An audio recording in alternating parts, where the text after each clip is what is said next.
Olá, sejam todos muito bem-vindos a mais um Evangelho da Casa dos Espíritos. Eu, Beatriz, farei as preces inicial e final. A Edna fará a leitura dos números 601 a 605 e a Gisele os números 605A a 607A do Livro dos Espíritos, capítulo 11. E nesse momento, vamos fechar os nossos olhos, vamos nos envolver com o mais alto, elevando o nosso pensamento, entrando em conexão com os bons espíritos e vamos orar com Jesus. Pai, aqui estamos mais uma vez reunidos em seu nome. Damos graças a mais uma oportunidade que nos oferta. Agradecemos o dom da vida, a nossa família, amigos, trabalho, saúde e seus ensinamentos. Sabemos que o bem que cotidianamente praticado é fruto do seu exemplo. Pedimos, ó Pai, para aqueles irmãos que nesse momento necessitam de fortalecimento e fé. Sofrimento que vem há de ir embora.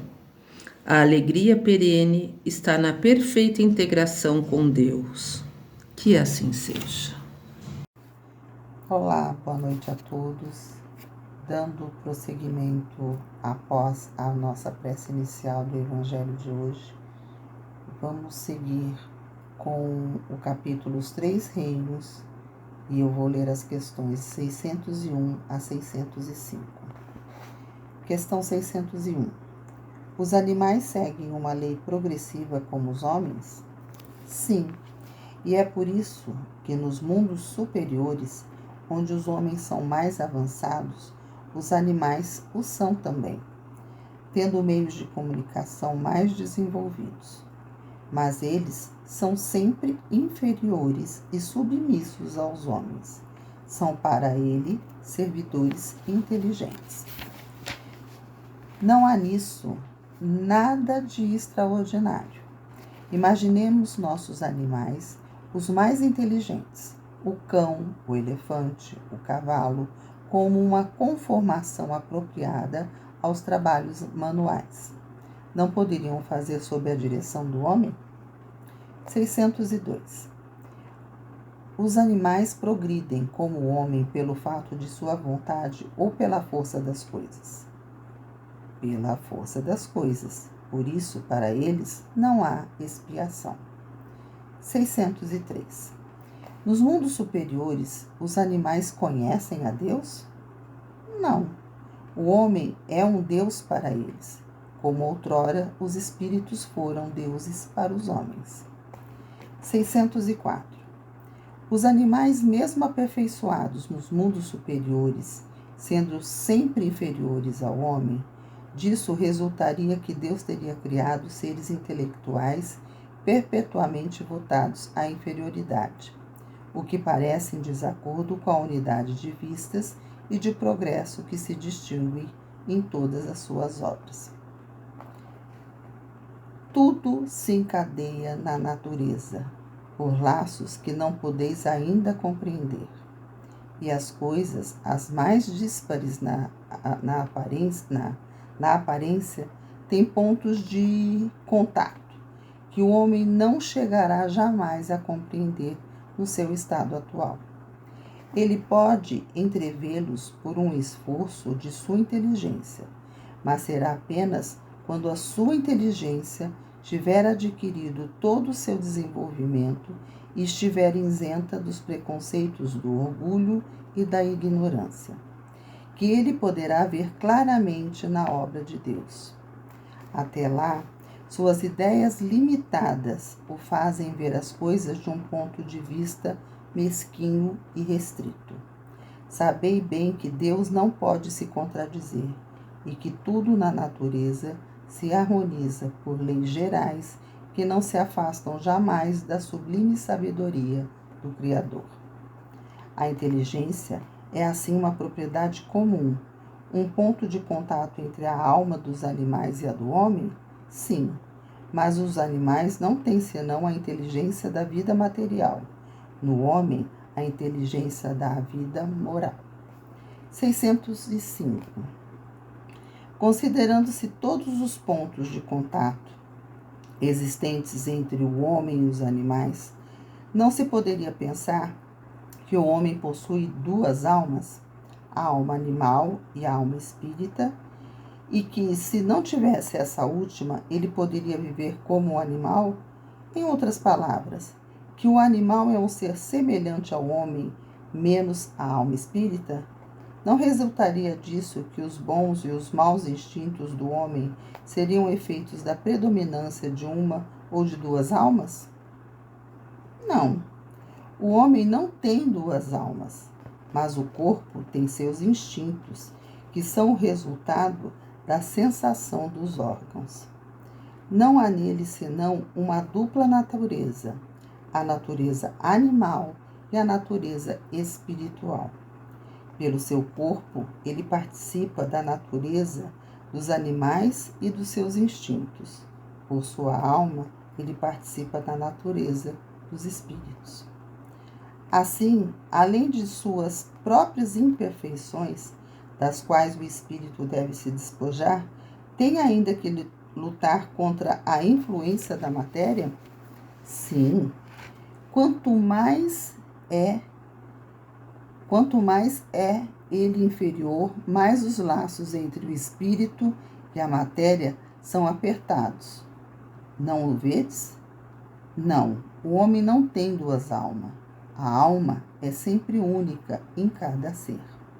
A alma do animal e a alma do homem são distintas uma da outra, de tal sorte que a alma de um não pode animar o corpo criado para outro. Mas se o homem não tem alma animal, que por suas paixões o coloque ao nível dos animais, tem seu corpo que o rebaixa, frequentemente até eles, porque seu corpo é um ser dotado de vitalidade, que tem instintos, porém ininteligentes e limitados ao cuidado da sua conservação. O espírito, encarnando-se no corpo do homem, traz-lhe o princípio intelectual e moral que o torna superior aos animais. As duas naturezas presentes no homem dão às suas paixões duas fontes diferentes. Uma provém dos instintos da natureza animal, outra das impurezas do espírito, do que ele é a encarnação, e que simpatiza mais ou menos com a grosseria dos apetites animais. O espírito, em se purificando, liberta-se pouco a pouco da influência da matéria. Sob essa influência, ele se aproxima da brutalidade. Liberto dessa influência, ele se eleva à sua verdadeira destinação. Olá, dando sequência ao estudo do nosso Evangelho de hoje, questões 605A a 607A. Assim, além das suas próprias imperfeições, das quais o espírito deve se despojar, tem ainda que lutar contra a influência da matéria? Resposta: sim, quanto mais é ele inferior, mais os laços entre o espírito e a matéria são apertados. Não o vedes? Não, o homem não tem duas almas. A alma é sempre única em cada ser.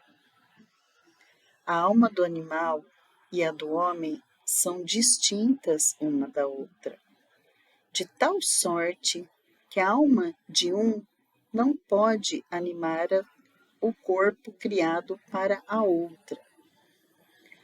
Mas se o homem não tem alma animal, que por suas paixões o coloque ao nível dos animais, tem seu corpo que o rebaixa frequentemente até eles, porque seu corpo é um ser dotado de vitalidade, que tem instintos, porém ininteligentes e limitados ao cuidado de sua conservação. Nota: o espírito, encarnando-se no corpo do homem, traz-lhe o princípio intelectual e moral que o torna superior aos animais. As duas naturezas presentes no homem dão às suas paixões duas fontes diferentes. Uma provém dos instintos da natureza animal, outra das impurezas do espírito, do qual ele é a encarnação e que simpatiza mais ou menos com a grosseria dos apetites animais. O espírito, em se purificando, liberta-se pouco a pouco da influência da matéria. Sob essa influência, ele se aproxima da brutalidade. Liberto dessa influência, ele se eleva à sua verdadeira destinação. Onde os animais tomam o princípio inteligente que constitui a espécie particular de alma, da qual eles são dotados? Resposta: no elemento inteligente universal. A inteligência do homem e a dos animais emanam, pois, de um princípio único? Resposta: sem nenhuma dúvida. Mas no homem recebeu uma elaboração que o eleva acima daquele que anima o animal. Foi dito que a alma do homem, em sua origem, está no estado da infância na vida corporal, que sua inteligência apenas desabrocha e ensaia para a vida. Onde o espírito cumpre essa primeira fase? Resposta: numa série de existências que precedem o período a que chamais humanidade. A alma pareceria, assim, ter sido o princípio inteligente dos seres inferiores da criação?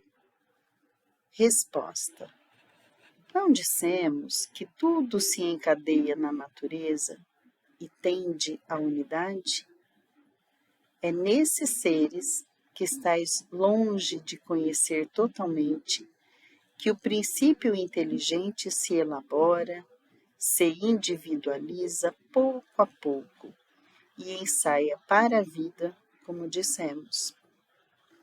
É, de alguma sorte, um trabalho preparatório, como o da germinação, em seguida ao qual o princípio inteligente sofre uma transformação e se torna espírito. É então que começa para ele o período de humanidade, e com ele a consciência de seu futuro, a distinção do bem e do mal e a responsabilidade dos seus atos, como depois do período da infância vem o da adolescência, depois o da juventude e, enfim, a idade madura. Os grandes gênios são humilhados por terem sido fetos informes no ventre de sua mãe? Se alguma coisa o deve humilhar, é a sua inferioridade diante de Deus e a sua impossibilidade de sondar a profundeza dos seus desígnios e a sabedoria das leis que regem a harmonia do universo. Reconhecei a grandeza de Deus nessa harmonia admirável que torna tudo solidário na natureza. Crer que Deus teria podido fazer alguma coisa sem objetivo e criado seres inteligentes sem futuro, seria blasfemar contra sua bondade, que se estende sobre todas as suas criaturas. E agora, nesse momento, dando continuidade, vamos à nossa prece final. Ó Pai, de infinito amor e misericórdia, que possamos ter evoluído mais um pouquinho diante dos seus ensinamentos, que possamos colocar em prática e assim levar o conhecimento, a prática e os benefícios para aqueles que ainda não os conhecem. Pedimos caridade para os devedores, injustiçados, oprimidos e sem amor. Que a paz, a indulgência e a fé estejam presentes em suas vidas. Que assim seja.